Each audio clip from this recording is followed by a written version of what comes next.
Время просто такое, что, ну, это ни хрена не время вообще. Нынешнее время, вот наше поколение, оно самое напряженное, самое худшее время после Второй мировой войны. То есть, на мой взгляд, мы живем самое вот беспонтовое время после Второй мировой войны. Соответственно, вот это вот вечное давление, напряжение, непонятка за завтрашний день, вот этот вот весь стресс, оно вытекает в такое человеческое чувство, как тревога. И я хочу вам в этом ролике, ребята, очень сильно помочь. Я хочу вас и разморочить, я хочу вам дать и непосредственно средства борьбы с тревогой, не через слова, потому что вы не понимаете, ваша тревога, она живет не здесь, она сюда приходит, а я вам дам первопричину, я вам покажу, как убрать это из тела здесь и сейчас, я вам покажу те точки, те области в теле, куда она оседает. То есть это просто супер полезный ролик и для старичков, просто для всех. Вы на канале «Другой свет человека», меня зовут Александр Российский, это Ирина, погнали.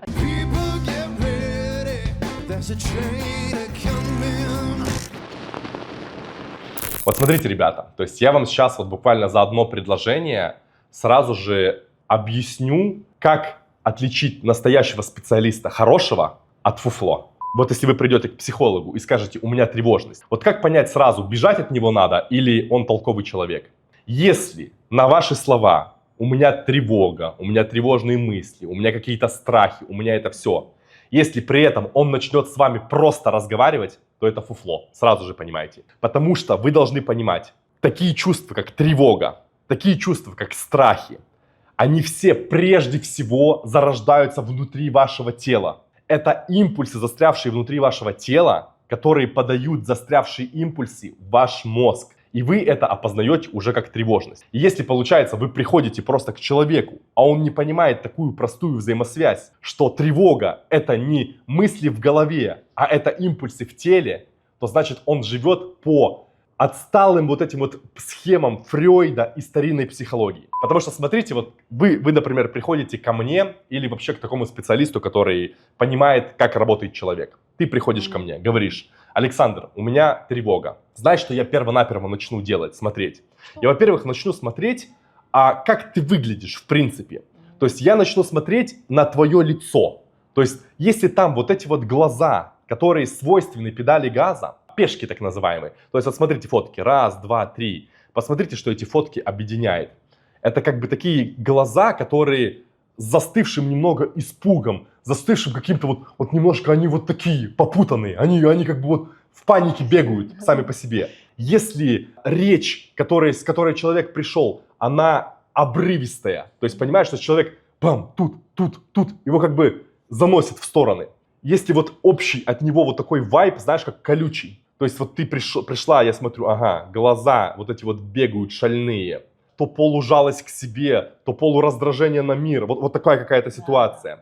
От тебя энергетика такая, что как бы хочется от тебя отойти в сторону и с тобой никак не контактировать. Это значит, ты застряла на педали газа. Педаль газа – это мой термин, который я ввел, который является именно вот знанием моей концепции, но это объективное, повторяю, это качество, которое как бы современная медицина и психология не определяет, но это объективное состояние. Я это как бы называю воспаление нервной системы. То есть у нашей нервной системы, у каждого, у тебя, у меня, у третьего человека, у каждого есть свой лимит. К примеру, кто-то живет в Дубае 2 года безвылазно и каким-то образом умудряется функционировать.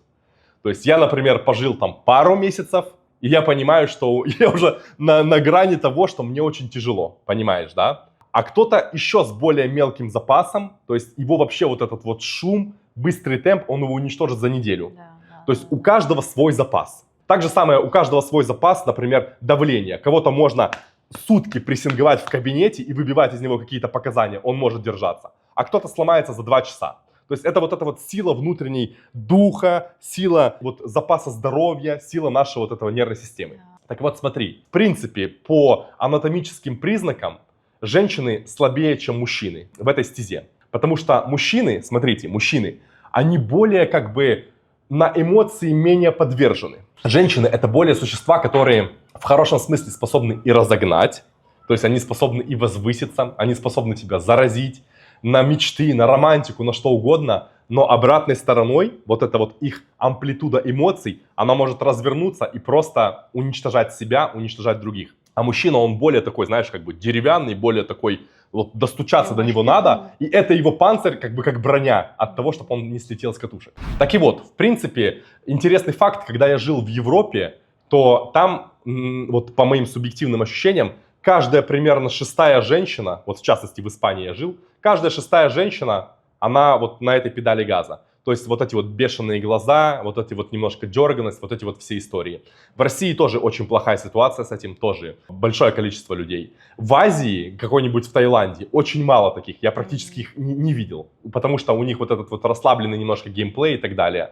В Дубае, что удивительно, несмотря на то, что очень напряженный такой вот как бы уровень, но здесь слетевших мало, но мне кажется, это потому, что сюда просто приезжают лучшие из лучших, сильные из сильнейших. И они просто как бы, знаешь, ну, самые крепкие, самые подготовленные люди. Да, слабенький просто не вытянет, он даже сюда не приедет. И поэтому как бы здесь естественный отбор такой очень сильный. Идем дальше. То есть смотри, мы вот как бы я вам объяснил ситуацию, что такое педаль газа. Ты пришла ко мне, я вижу, ага, считал, вот это вот вся педаль газа. Теперь смотри, когда я понимаю, что ты на педали газа, мне бесполезно с тобой разговаривать. То есть смотри, вот все, что ты бы мне не сказала, я не могу слушать и верить ни одному твоему слову, потому что ты как бы на первой ступени от помешательства какого-то, понимаешь? То есть вот смотри, скажем так, человек, которого ты встречаешь на улице, который сам с собой орет, который полностью уже не в этой вселенной улетел. Вот это вот самая запущенная стадия от вот этой педали газа. То есть это когда уже мозг прям уничтожен, когда прям органические поражения происходят. А педаль газа это просто как бы воспаление. То есть это еще мозг абсолютно целый,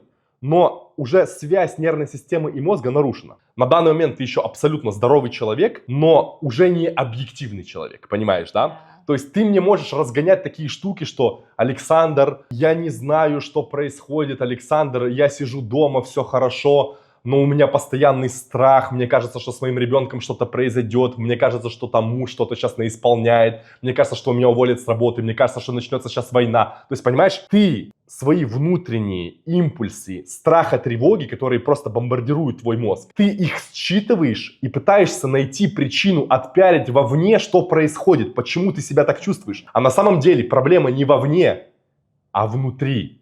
Ты вовне лишь пытаешься оправдать, почему ты так себя чувствуешь. А на самом деле дело вообще не вот в этом всем, не в ребенке, не во всем. Дело в том, что ты как бы гонишь глобально, потому что тебе внутри плохо. У тебя разогнана педаль газа, и твой мозг просто вот пиу-пиу-пиу-пиу-пиу-пиу. Вот так вот бомбардируется. Тревога, тревога, тревога, тревога, тревога. Он уже от этих импульсов бесконечных, он перегрелся. Это то же самое, вот смотри, грубо говоря. Вот я буду делать вот так вот. Сколько ты выдержишь, понимаешь, да? Ну, это же отвратительно, да? То есть, вот один раз вот так вот сделать, ничего.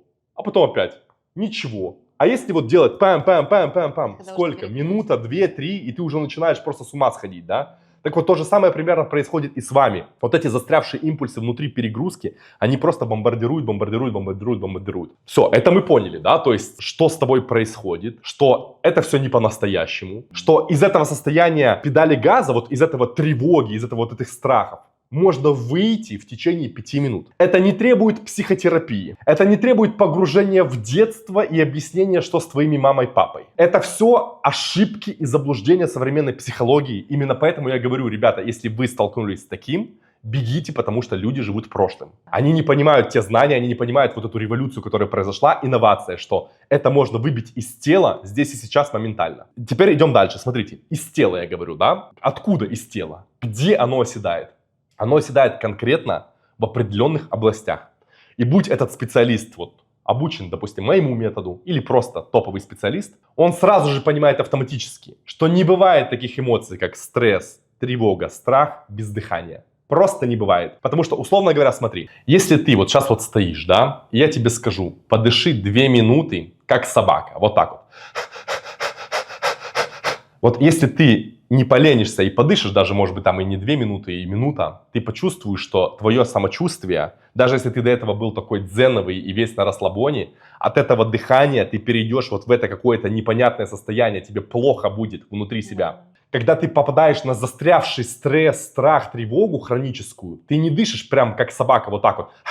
Ты так не делаешь, но ты начинаешь дышать в одном из 2 режимов. Ты либо задерживаешь дыхание на вдохе, либо на выдохе. То есть, смотрите, если у вас сейчас на данный момент тревога, страхи, вот эти вот все плохие состояния, вы можете проследить. Вы либо вот делаете вот так вот, либо выдохнули, и потом как будто затихарились и не дышите. И вы не делаете этот вдох. То есть вот вы как бы выдохнули, как будто сидите в кустиках, и вот прячетесь от кого-то. Как будто, знаете, за вами охотятся, и вы боитесь даже вдохнуть. И ты потом аккуратненько так тихонечко вдохнул, опять выдохнул и опять. То есть одно из двух. Либо на вдохе, либо на выдохе ты не делаешь вот это вот как надо. То есть у тебя сбился автоматический паттерн дыхания. Потому что в норме человек автоматически, он вдохнул, выдохнул. У него все, вдох идет, выдох в 2 раза длиннее. У него все четко, у него все красиво автоматически. Когда ты попадаешь на вот эти хронические состояния, оно сбивается, твоя автоматика. Сбивается автоматика, но в чем прикол? Как пытаются, допустим, объяснить это все там в йоге, в каких-нибудь там в практиках, в дыханиях. Они вам говорят, осознанно дышите, осознанно смотрите. Идите в медитацию, проходитесь по своему телу, находите зоны напряжения, распускайте их, выпускайте. Но вы понимаете, что это абсолютная шиза, потому что те реакции, про которые я вам говорю, они автономные. Автономные равно независимые, равно не подчиняющиеся твоему вниманию. То есть, условно говоря, в тот момент, пока ты здесь и сейчас смотришь за своим дыханием, ты его взял вот под контроль. Но ты что, будешь жить, получается, из разряда постоянно идти и думать не о том, что тебе делать в жизни, не о том, что тебе сказать человеку, а о том, как ты дышишь? Ну, это же абсурд. А как только ты свое внимание уберешь с этой зоны на другую, ты начнешь опять дышать так, как у тебя сбился этот шаблон. Потому что здесь мы подходим к самому главному интересному. Наше тело и наша психика, они как бы вместе и отдельно. То есть получается такая раскладка, что когда вот оно сбивается, твое тело как бы выходит из строя. Твоя нервная система и твой мозг, они перестают работать в унисон. Соответственно, твой вот этот застрявший страх, тревога, импульсы сбивают дыхание. А сбитое дыхание меняет твои мысли. И ты не можешь обратно подключиться через голову, расслабить это, потому что ты своей, вот просто подумай, ты своей головой, ты можешь почесать себе ногу, вот просто мыслью, не можешь. Ты можешь почесать себе спину, не можешь, тебе нужно взять руку и почесать. А тут речь идет даже о более плотной структуре, о зажиме, о штуке, которая в течение долгого времени ты попал, например, на стресс, ты попал в это состояние развода, безработицы, ипотеки, смерть близкого, то есть ты попал в это хреновое состояние,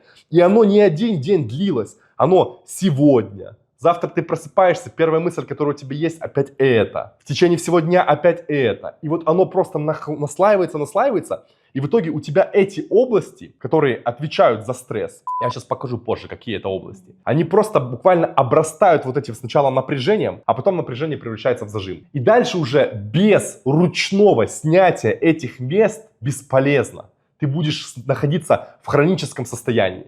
И поэтому именно люди идут пить транквилизаторы, антидепрессанты, потому что это таблетки химическим образом встраивающиеся в твой организм и типа расслабляют физически тебя. Точно так же, как алкоголь. Алкоголь является транквилизатором. И поэтому ты бухаешь, потому что ты выпил 50 грамм, ты выпил полбутылки вина, и тебе хорошо. Тебе хорошо не потому, что вино тебе помогает, а потому что оно срабатывает как расслабитель этих зажимов. Но потом, когда ты, наоборот, на следующий день, тебе в 2 раза хуже. Потому что, получается, то там, где было расслабление искусственно, оно, наоборот, потом в 2 раза сильнее напряжет. И тебе там, где было плохо, станет в 2 раза хуже еще. Вплоть до панической атаки и так далее. То есть, вот, понимаете, ребята, я хочу, чтобы вы начали видеть вот этот вот мир, так как я вам говорю, объемно. На сфер пересечения тела, психики, нервной системы. Не так, что вот как вас воспитали, как вам вбили в голову, что тревога, стресс и так далее, это в голове. Да не в голове, но оно в голову только приходит, понимаешь? А когда ты начинаешь смотреть на это все, что, ага, блин, а вот почему в теле мне так напряжено плохо, и поэтому мне и плохо и в мыслях. Да. А вот почему я припил алкоголя, и мне сразу же как бы нормально, хорошо, и мне комфортно, и мне отпустило. То есть отпустили не проблемы, как ты думаешь, отпустило тело. А когда тело отпустило, проблемы отпускают автоматически. Потому что никаких проблем нету. Все есть в твоем костюме. Костюм напряжен, тебе все очень плохо. Тебе кажется очень все трагически. Когда расслаблено, ты такой типа, ну да, есть проблемки, но что мы не можем решить, все мы можем. В эту же ситуацию, когда ты был бы напряжен, ты такой, все, это капец, я больше ничего я не выберусь из этой ситуации. Одна и та же ситуация, просто она будет восприниматься совершенно по-разному, в зависимости от того, ты как бы сейчас в текущем состоянии напряженном или нет. И все, потому что это разная биохимия и так далее, и так далее. То есть теперь, когда вы понимаете, вот так, ничего себе, типа вот настолько это глубоко, мы теперь переходим к тому, какие это зоны. То есть где непосредственно вот эта тревога оседает и почему. Я за каждое свое слово просто в ответе, я сейчас объясню почему. То есть такое понятие, как психоэмоциональный рефлекс. Это когда, например, на вас кто-то наезжает, а вы, например, не можете за себя постоять. Или вы не имеете права, потому что он начальник, вы подчиненный. Но вам-то внутри обидно, плохо, горько. И, соответственно, например, он говорит, ты никуда не годен, я тебя еще вообще уволю. Набралось поколение, пошло, типа, никуда не годятся. И то есть он кинул в тебя вот эту грязь. А ты как бы ответить не можешь, но внутри про себя думаешь, вот козел, я бы тебе еще как бы дал. И ты напрягаешь автоматически кулаки, и ты напрягаешь автоматически челюсти. Потому что ситуация, как бы на тебя наехали, она тебе угрожает. Любая ситуация, в которой ты, допустим, неважно, даже нет прямого наезда, а вот в целом, например, тебя уволили, у тебя нету денег, а тебе надо платить за квартиру, иначе тебя на улицу. У тебя включается понимание страха, ужаса перед завтрашним днем и как бы выживания. А выживание в человеческом организме нет такого понятия выживания вот с точки зрения ипотеки. Есть понятие выживания физического тела. Да. А это значит как бы, что тебе нужно всему напрячься, твоему всему как бы нужно вот на последний рывок быть готовым, понимаешь? Драться, защищаться, вот насмерть как бы, да? И то есть ты, получается, всем телом напрягаешься. Ноги, руки, тело, все, челюсти. Поэтому как ни крути, при любом из раскладов стресса, тревоги и так далее, первично, что будет напрягаться, это здесь. Это невозможно. Не бывает такого стресса, страха и тревоги, которые бы не напрягали здесь. Дальше смотрите. Автоматическим образом, так как вот этот вот стресс и тревога, это как бы угроза выживанию. Раз это угроза выживанию, то оно активирует у нас такую позу, которая называется поза стресса и страха. Эта поза стресса и страха у любого живого существа разная. У собаки она одна, у кошки она одна, у человека она третья. По той причине, что поза стресса и страха отвечает за максимальное выживание.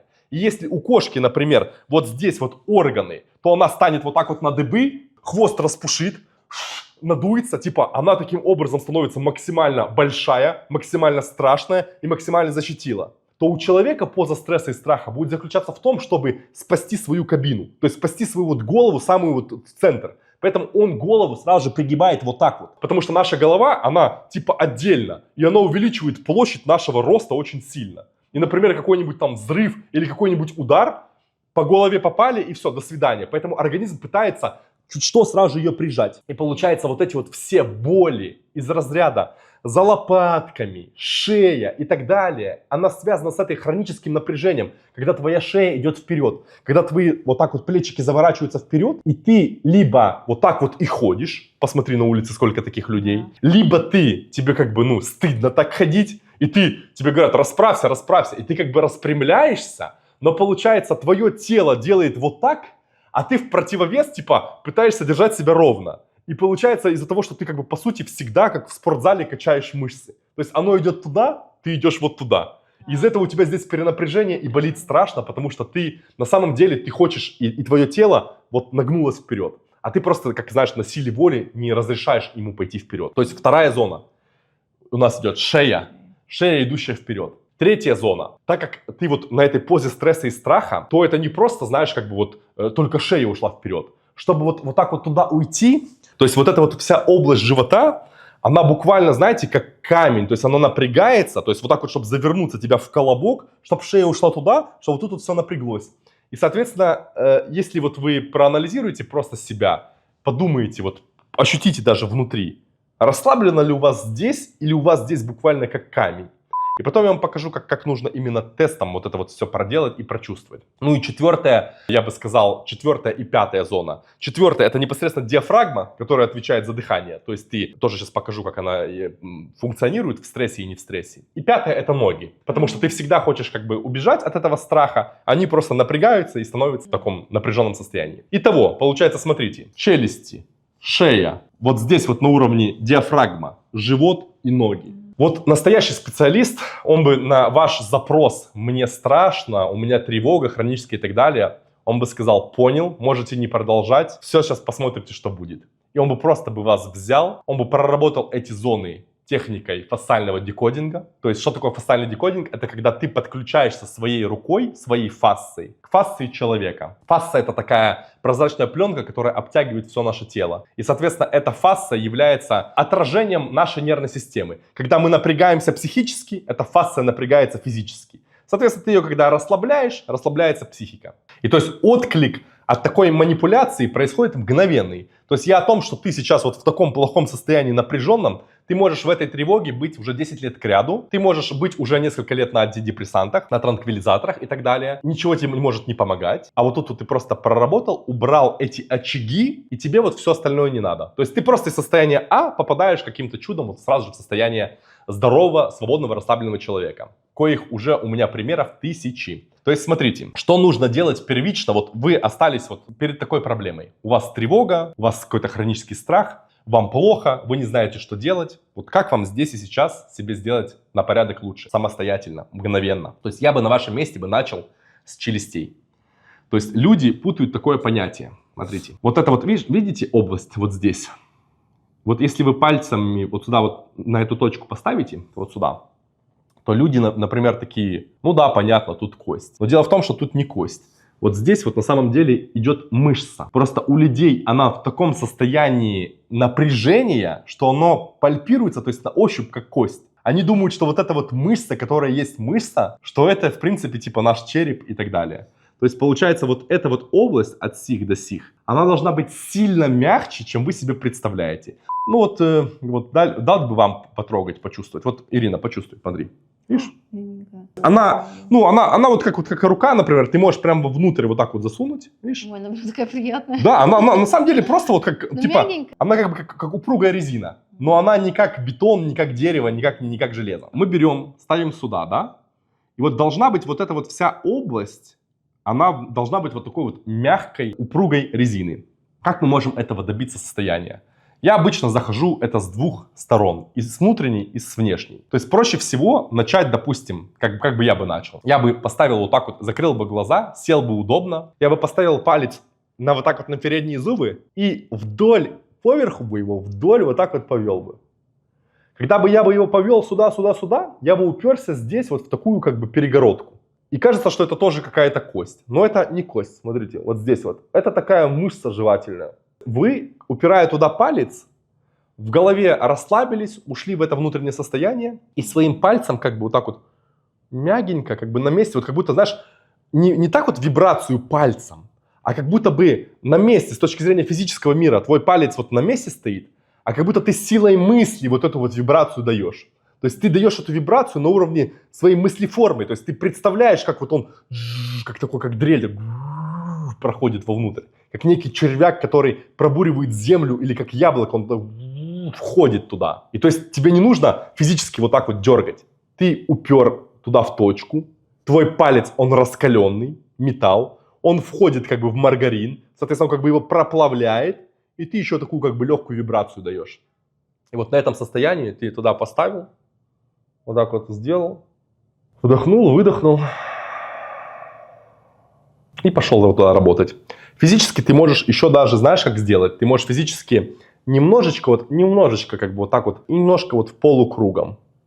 Чувствуй, попробуй вот как бы найти вот этот вот внутренний баланс. То есть ты вот как бы проработал туда, проработал в другую сторону пальцем. Изнутри у тебя станет сильно легче. Потом снаружи ты берешь вот так вот, у тебя вот 4 пальца твои, ставишь их на эту точку и подключаешься к этой зоне. Что значит подключаешься? Это как бы вот смотри, можно просто поставить вот так вот пальцы и вот так вот как бы по лицу их возить. Как знаешь, как 4 колбаски. А можно, получается, представить, что твои руки, они прям вошли в коннект с твоим лицом. Прям вот так вот силой мысли, вот прям представь, как они вот как сцепились и стали одним целым. Вот попробуй прямо сейчас сделай. Вот они прям представил, все, они вцепились, они стали одним целым. И вот когда они стали одним целым, вот этим вот таким как бы теплым, сливающимся с чем-то, ты вниз их вот туда. То есть еще можешь вот попробовать вот так вот ладонями двумя, поставить вот так вот и как будто, знаешь, как будто ты как повис на турнике, вот так вот на двух руках, на двух ладонях и вниз. При этом рот как бы приоткрыт, полуприоткрыт. И руки под естественным весом как бы они идут вниз. То есть они как бы хотят опустить, расширить зазор между челюстями вот сюда вот вниз. То есть вот когда ты это все проделал, ты должен открыть глаза и ощутить, что вот скорость вокруг мира, она как будто бы в 1,5 раза упала. То есть как будто бы, знаешь, все такое, вау, все стало более привычно, цвета более объемные. И как будто бы, знаешь, вот этот вот мир, который вот ты сейчас попал куда, вот в эти краски, они как будто ближе к тебе, вот к тому настоящему, в котором тебе хорошо. Потому что ты уже даже забыл, как со временем ты попал на эти дикие скорости, на вот это вот как бы другие краски в голове, другое внутреннее ощущение. А вот эта вот внутренняя скорость теперь должна быть ближе к тебе. Тебе внутри должно быть более комфортно, спокойно. Как-то вот мир внутри более комфортный, он менее пугающий. То есть ты такой типа, вот оно, вот это вот похоже на то, как себе представляю, как оно было, как оно вот в норме должно быть. После одной даже зоны, после одной проработки вот этой вот челюсти, это уже вот так вот. То есть это просто спрыгивание вот с этой вот педали газа. Дальше получается, вот смотри, если мы идем на диафрагму, да, получается, смотри, вот это вот, видишь, диафрагма. То есть это получается вот такие, как две мешковины, вот вдоль реберных дуг. Видишь, вот раз реберная дуга и два реберная дуга. Тебе нужно просто пальцы засунуть под вот эти реберные дуги. Потому что на данный момент вот ты не можешь, например, засунуть их туда. Давай, я прямо на себе проще будет показать, смотри. То есть я когда ставлю пальцы, я могу их полностью, вот, смотри, видите? То есть я могу их, получается, засунуть вовнутрь, туда. Они у меня как бы уходят вовнутрь. Условно говоря, вот по сих они могут утопиться вот туда, вовнутрь. Аж вот по сих. А у человека, который находится в хронической тревоге и так далее, он даже по сих палец не сможет засунуть. Потому что у тебя будет как бы диафрагма склеена с телом. То есть ты попытаешься просунуть туда вовнутрь, а там как дерево, как бетон, и ты не можешь их засунуть. И чем ближе сюда, к этой точке, к центральной, к области личности, ты вообще не сможешь. То есть здесь у тебя абсолютный бетон, а здесь у тебя как бы такое твердое дерево. А должно быть, представляешь, мягко. То есть ты должен просто вот так вот дышать, вот так вот вдохнул, она в сторону и вверх, мешок, и вниз, как баян, и вниз ушло. Опять в сторону, вверх. А у тебя, особенно если ты уже в хроническом состоянии, ты посмотри, к зеркалу подойди, то есть ты просто вдыхаешь, и в самых-самых запущенных случаях грудная клетка остается вообще на месте. Ну, это когда 10 из 10, то она прям на месте, ты как будто бы дышишь внутри какого-то закрытого саркофага. А чаще всего это происходит так, что ты, получается, вдыхаешь, и у тебя как бы она вширь практически не идет, а вверх так немножечко, так, знаешь, то есть буквально в треть амплитуды своей. И вот ты представь, в треть амплитуды, это значит в треть силы, в треть жизненной энергии, в треть вообще адекватного вот баланса. То есть все абсолютно перекосило, все работает неверно. Если ты пальцами просто вот расхреначишь, проберешься, везде сделаешь так, чтобы твои пальцы заходили вот туда вовнутрь, это уже сразу же автоматически вместе с челюстями у тебя не будет тревоги. То есть сразу же у тебя состояние тревоги из 10 баллов упадет примерно на 4. То есть у тебя будет 4 из 10 только. Все, то есть 4 из 10 это совершенно другое состояние. Дальше получается живот, да. Ну, я повторяться не буду, буквально последнее видео на канале было про живот. Вот сейчас я просто вставлю, идите, переходите, смотрите. Я там все объясняю, какие это вызывает состояния, что зажимы это не просто как наш отдельные такие напряжения в теле. Это прям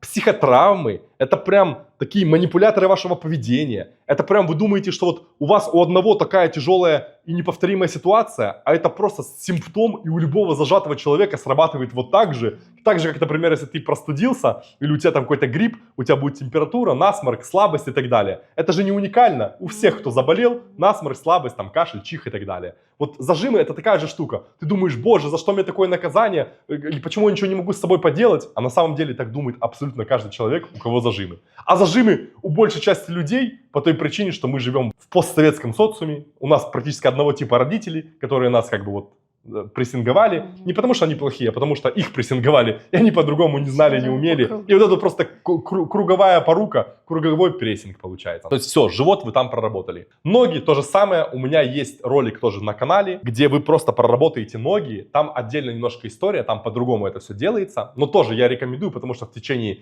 часа ролик, где я объясняю, как срабатывает, как сюда подвязываются всякие там варикозные расширения, почему ноги болят, почему поясница болит. Я все эти взаимосвязи вам рассказываю. То есть на данный момент, на данный ролик именно челюстей и диафрагмы, если вы проделаете, да уже, это будет уже просто бомба. Вы уже поймете, что это ценно, что это вот на самом деле, вот оно какая новая психология. Вот что будет в будущем. что мы больше не будем разговаривать о каких-то глупостях, когда у нас конкретные проблемы, которые убираются здесь и сейчас через тело. И ты такой поймешь, ага, оказывается, можно без таблеток, оказывается, можно без вот глупостей десятков сессий здесь и сейчас получить результат, а потом, если ты хочешь, ты можешь ходить к специалисту, но не для того, чтобы бороться вот с этими ветряными мельницами, а чтобы, например, подумать вообще, как тебе стать более мощной личностью, как себе, знаешь, как некоторому не просто ходить к специалисту, типа, ой, я болею, что мне делать, а именно ходить к успешному человеку, а-ля коучу в какой-то развитой сфере. Да. То есть, например, вот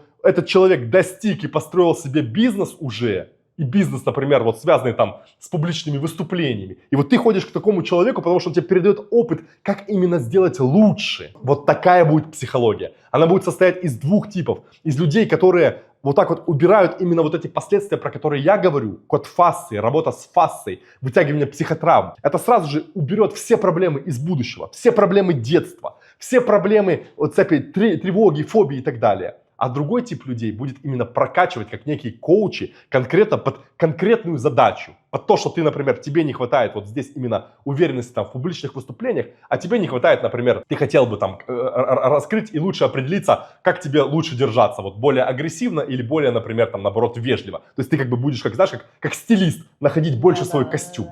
Вот задача будущего специалиста. Вот таким образом, ребята. А пока вы держитесь за этот прошлый мирок жалкий, который уходит вместе с фиатными деньгами, который уходит вместе сейчас с автомобилями старыми бензиновыми, вот со всей этой техникой военной, которая, видите, уже давно дроны заменяют и так далее. То есть это все прошлый мир, понимаете? И вы за эти школы классические, за парты, за эту глупость всю, игнорируя то, что приходит новое в мир, оно вот прямо здесь и сейчас врывается, оно кричит уже по-другому, а вы такие, нет, это все чушь, только по-старому. И как бы вот сколько бы вы так ни говорили, все, что вам только светит от этого, это отставание, деградация, стагнация и потеря форы перед другими людьми, которые такие, ну конечно, слушай, ничего себе, это ж понятно, что это будущее. И эти люди берут, они получают, они занимают все лучшие позиции, а вы раздупляетесь через 15 лет и такие, ну да, наверное, вот надо бы как бы всерьез. А знаешь, как такие люди называются? Это называется хомяки. Их постоянно стригут. Их стригут, потому что они боятся в тот момент, когда это надо делать, а идут тогда, когда это немножко уже поздновато. Их просто на шерсть стригут, и эта шерсть становится просто ресурсом тех людей, которые это сделали 15 лет назад. И вот я вот клянусь, вы если сейчас это не сделаете, вы просто потратите 15 лет своей жизни на непонятные стягания, вы потом один хрен придете, потому что то, о чем я говорю, это не местечковая история. Это не просто так Александр что-то тут вот видео рассказывает. Это будет новая реальность. Это будет такая же новая реальность, как какие-то электронные деньги, которые скоро заменят обычные фиатные. Вот не будет бумажных, не будет этих бумажных денег, понимаешь? Будут другие, которые работают на принципе криптовалюты, на принципе вот этих законов. И, соответственно, здесь также будет другая психология, которая работает на этих принципах. И нет никакого смысла, ни одной причины не сделать свою жизнь здесь и сейчас, во-первых, для себя полностью изменить, полностью стать уже завтра жить вообще на других ресурсах, на других уровнях. А во-вторых, может быть, даже стоит подумать о том, чтобы, если у вас какие-то смежные профессии, если вы там какие-то, там, не знаю, массажисты были, или те же самые психологи, или вообще вы как бы ищете себя, а не ваше ли это вообще в принципе, чтобы нишу занять, помогать людям, чтобы они вас просто боготворили, чтобы они вас безмерно уважали, а при этом вы еще были финансово максимально обеспечены. Потому что нет ничего более ценного, чем когда ты можешь вот так вот изменить жизнь другого человека. Поэтому, ребята, подумайте, это все всерьез. Есть вот официальный сайт метода, посмотрите. Есть телеграм-группа, в котором куча, просто сотни там до-после текстовых видео, фото, все смотрите. Есть там вся программа, как обучение, все. Вот читайте, изучайте, это все для вас специально сделано. Есть телеграм-группа, просто канал свободного человека, где я рассказываю какие-то знания, разбираю других людей, там иногда какие-то моменты ключевые из моей жизни. То есть там тоже есть много чего очень полезного, и контент никогда не повторяется с YouTube. Есть книга «Фасция – это подсознание», бесплатно. Берите, изучайте, смотрите. То есть и было бы у вас просто желание и понимание, насколько это важно в вашей жизни, то не пришлось бы вам даже ничего рассказывать. Вы бы поняли, что это вот самое целевое, что только может быть в вашей жизни. Вот здесь и сейчас сделал, завтра получил, стал другим человеком. Финансы, здоровье, уважение к себе, уважение со стороны других людей, уверенность. Это все. Вам не придется по кусочкам собирать свою жизнь, она просто соберется в одну единую мощную конструкцию. Есть что, Ирина, добавить тебе? Может быть? Ну, я могу сказать, что я как человек достаточно тревожный в прошлом и немножко даже параноидальный. У меня были разные такие страхи. Мне, например, казалось, что мне тяжело дышать, потому что я там нахожусь где-то в Азии, мне кажется, что воздух какой-то плохой. Или когда ты летишь, боялась летать, потому что закрытое пространство, мне кажется, мне воздуха не хватит. Все немножко связано с воздухом. И потом, когда ты вот работаешь с телом, оно как бы сразу просто проходит. Ты просто садишься в самолет, а тебе уже не страшно. И ты ничего. То есть как будто этого не было? Да. То есть... Ты просто стоишь в той же Азии, дышишь воздухом, и тебе не кажется, что ты задохнешься. То есть оно сразу отпадает, у тебя даже нет такой мысли, что а вдруг сейчас что-то вот там, что-то не так. То есть у вас же когда-то этой мысли не было. Не было. То есть вы же когда-то жили и смотрели на мир типа абсолютно на пофигизме. Когда были молодые. Да, а потом в какой-то момент типа вам показалось, что это как будто чуть ли не норма вашей жизни и ваш характер. И вы даже не можете поверить в ту штуку, что, оказывается, можно, например, убрать эти застрявшие импульсы, зажимы, и вам не то, что вот как вам пытаются там психологи или кто-то объяснять, что, короче, вот смотри, ты садись в самолет, и когда у тебя начнется страх или паника, ты дыши, ты думай. Или говори себе, что со мной ничего не случится, это я в безопасности. аутотренинг, да. Это такая все чушь и глупость. Ты просто не будешь тратить ни минуты, ни секунды времени, ты просто расстанешься с этим всем. Ты просто забудешь, что такое существовало, и ты не будешь уделять ни капли внимания, ни капли сил, ни аутотренингов, ни упражнений, ни хрена. Этого просто, вот как кто-то боится летать, кто-то не боится летать. Вот тот, который не боится летать, он ничего не делает для того, чтобы не бояться. Просто не боится. Вот так же самое будет и не только касаемо полета, а касаемо всего, что тебе кажется параноидально, это все отпадет. Потому что это все симптомы вот этой перевозбужденной нервной системы. А она все уберется в тот момент, когда ты уберешь вот те зажимы, те импульсы, которые тебя удерживают в этом состоянии. И это вообще не про психику, не про состояние головы, а это про состояние именно вот определенных точек, которые посылают импульсы в вашу голову. А уже мозг просто это считывает и начинает переводить на язык тревоги, и начинает искать причину, а откуда тогда эта тревога. То есть, понимаете, я вам препарировал совершенно другой взгляд на тревожность, на фобии, на все остальное. Все, я думаю, что это более чем для открытого, умного человека будущего. Это такой просто пас трехочковый, что он уже будет просто дальше сам искать и понимать, что это ему нужно. То есть я именно для таких людей, для бриллиантиков открыт. Я сделаю все, чтобы ваша жизнь была совершенно на другом уровне. Будьте здоровы, берегите себя.